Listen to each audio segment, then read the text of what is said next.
Hello students, welcome to my channel. आज हम बात करने जा रहे हैं सिंपोजियम के ऊपर। आज का हमारा टॉपिक होगा सिंपोजियम। सिंपोजियम क्या है? मीनिंग की बात करें तो वर्ड सिंपोजियम है सेवरल डिक्शनरी मीनिंग्स। जैसे क्या हो गया, good dialogue, to present the view towards good, Plato ने ये कहा, द इंटेलेक्चुअल रिक्रिएशन और enjoyment.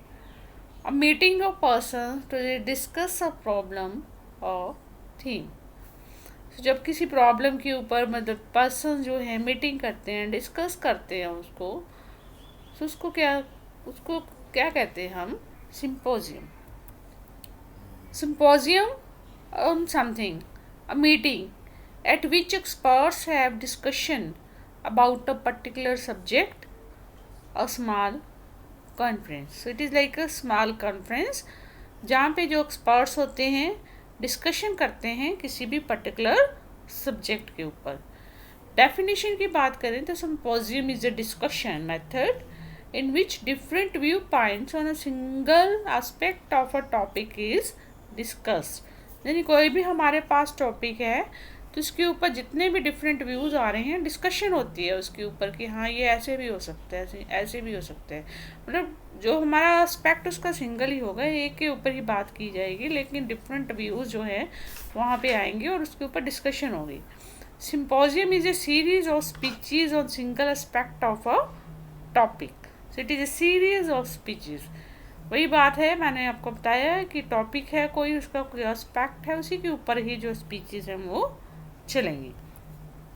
करेक्टरिस्टिक्स इसके देखें तो symposium provides a broad understanding of a topic और प्रॉब्लम। नेचुरली जब उसके ऊपर स्पीचेस हो रही हैं किसी टॉपिक के ऊपर, अलग अलग से व्यूज़ आ रहे हैं, तो अंडरस्टैंडिंग का लेवल भी जो है वो बढ़ जाता है, बड़ा हो जाता है।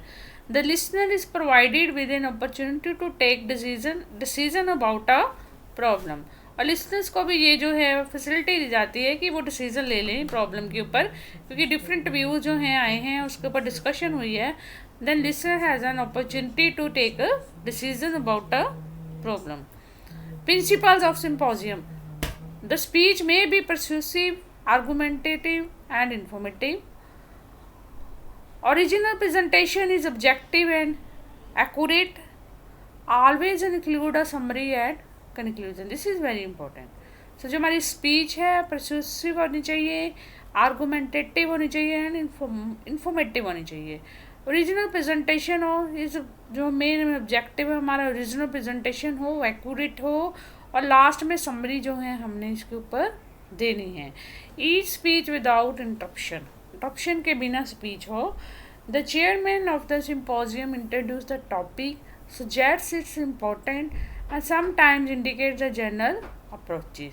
जो चेयरमैन है उसकी रिस्पॉन्सिबिलिटी है, उसने क्या करना है कि टॉपिक को इंट्रोड्यूस करना है, उसकी इम्पोर्टेंस बतानी है, ठीक है, ये है, और उसके ऊपर जो है इंडिकेट करना है जनरल अप्रोचेस के ऊपर। एडवांटेजेस की बात करें तो सिंपोजियम क्या है, क्या इसके फ़ायदे क्या होते हैं, क्यों हम इसको यूज़ करते हैं। Use of cooperative thinking. Naturally cooperative thinking के अलग अलग से जो इंडिविजुअल्स हैं, एजुकेटर्स हैं, वो अपने व्यूज़ जो है इसके ऊपर दे रहे हैं। Opportunities for reflective thinking. Naturally reflective thinking, क्या दिमाग में है, क्या बाहर आएगा, प्रॉपर अपॉर्चुनिटी जो है वो प्रोवाइड की जा रही है। Make better student teacher relationships. From formal to informal environment जो है वो क्रिएट होता है, स्टूडेंट टीचर के रिलेशनशिप अच्छे होते हैं, इन्वायरमेंट जो है इनफॉर्मल सा बन जाता है, और जो सोशल वैल्यूज़ हैं वो डेवलप होती हैं। Education from planning and organisation. So proper planning से जहाँ जो है हमारा सिस्टम चलता है, प्रॉपर ऑर्गेनाइजेशन जो है इसके ऊपर चलती है। प्रैक्टिस ऑफ ग्रुप लाइफ की जो प्रैक्टिस दी जाती है, मतलब ग्रुप लाइफ में सबसे इम्पोर्टेंट होता है पेशेंस, टॉलरेंस। सो वो इससे डेवलप होती है। स्किल डेवलपमेंट है ये, and indication of abilities of students. पता लगता है किस बच्चे में कौन सी एबिलिटीज़ हैं। एजुकेशन फॉर रिस्पॉन्सिबिलिटीज़ मतलब हर एक ने अपना व्यू पॉइंट जो है वो देना है। सो रिस्पॉन्सिबिलिटी हम बच्चों के ऊपर डालते हैं। एंड इन्हांस सेल्फ कॉन्फिडेंस जो है वो डेवलप होता है बच्चे का। सेल्फ हैबिट्स जो हैं वो डेवलप होती हैं, पढ़ने की सेल्फ स्टडी जो है वो डेवलप होती है। मोटिवेशनल होता है, बच्चे मोटिवेट होते हैं लर्निंग के लिए। एंड ये मेथड जो है डेमोक्रेटिक वैल्यू जो है इसमें डेवलप होगी, क्योंकि हर एक को जो है अपना व्यू देने की पूरी जो है हम जो है फ्रीडम देते हैं।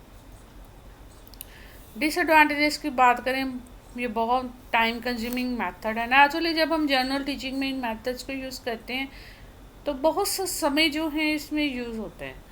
तो हमारे जो टाइम टेबल के स्कूल टाइम टेबल्स के में इतनी अपॉर्चुनिटी नहीं है, इतना टाइम नहीं है कि हम जो है इन मेथड को यूज़ करके टाइम को ज़्यादा से ज़्यादा कंज्यूम करें, बल्कि हमारे पास लिमिटेड टाइम होता है और हमें उसी में ही सारे काम जो है वो करने होते हैं।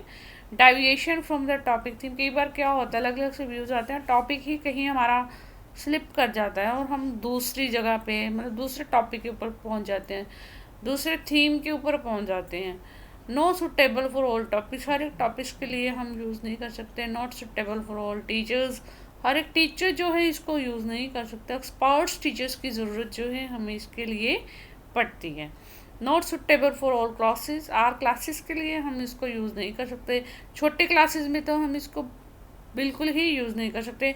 हाँ, हायर लेवल पे हम इस मेथड को यूज़ कर सकते हैं। Lack of mastery over the subject, कई बार सब्जेक्ट के ऊपर मास्टरी नहीं है तो फिर तो ये मेथड ही कहीं पीछे रह जाएगा। And problem of management and organisation, और इसको मैनेजमेंट करनी, इसकी ऑर्गेनाइजेशन करनी काफ़ी जो है लंबा काम है और टेडिशियस जो है प्रोसेस है, तो इस प्रोसेस से निकलना भी थोड़ा सा मुश्किल है। लेकिन कुछ सजेशंस हैं कैसे हम इसको जो है इफेक्टिव बना सकते हैं।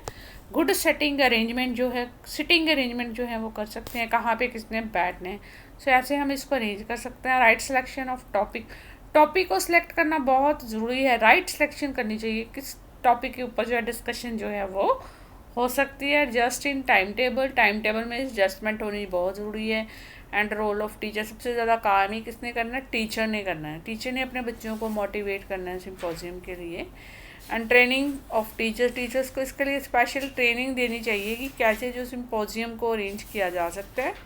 यूज़ फॉर हायर क्लासेस, जैसे मैं पहले भी कह चुकी हूँ कि ये मेथड जो है हायर क्लासेस के लिए यूज़ किया जाता है, लोअर क्लासेस में हम इसको यूज़ नहीं कर सकते। वाइड मोनोपोली, ये क्या होता है कई बार कोई बंदा जो है इंडिविजुअल बोलता रहता है, दूसरे को चांस ही नहीं मिलता। सो ऐसी सिचुएशन को अवॉइड करना चाहिए और हर एक इंडिविजुअल को, हर एक एजुकेटर्स को इसमें बोलने का चांस होना चाहिए। अनबायसनेस होनी बहुत ज़्यादा ज़रूरी है। एंड मैक्सिमम प्रेपरेशन जो है इसके लिए बहुत ज़रूरी है। प्रेपरेशन करेंगे तो ही हमारा जो है लेसन अच्छे चलेंगे, सिम्पोजियम अच्छा चलेगा। And availability of good resources की अवेलेबिलिटी होना बहुत ज़रूरी है, क्योंकि कोई भी काम जो है बिना रिसोर्सेज के नहीं होता। एंड मोटिवेशन होना बच्चों में कि हम सिम्पोजियम करेंगे, ये बहुत ज़रूरी है। यूज़ ऑफ फीडबैक, और लास्ट में कंक्लूज़न और फीडबैक जो है वो भी बहुत ज़रूरी है, तभी हम राइट जो है डिसीजन के ऊपर पहुंचते हैं। तो हाँ जी बच्चे, ये था हमारा सिम्पोजियम। मुझे लगता है कि आपको इसकी क्लैरिटी हो गई होगी, लेकिन अगर फिर भी कहीं आपको प्रॉब्लम है तो आप कमेंट सेक्शन में इसको डाल सकते हैं। थैंक यू बेटा।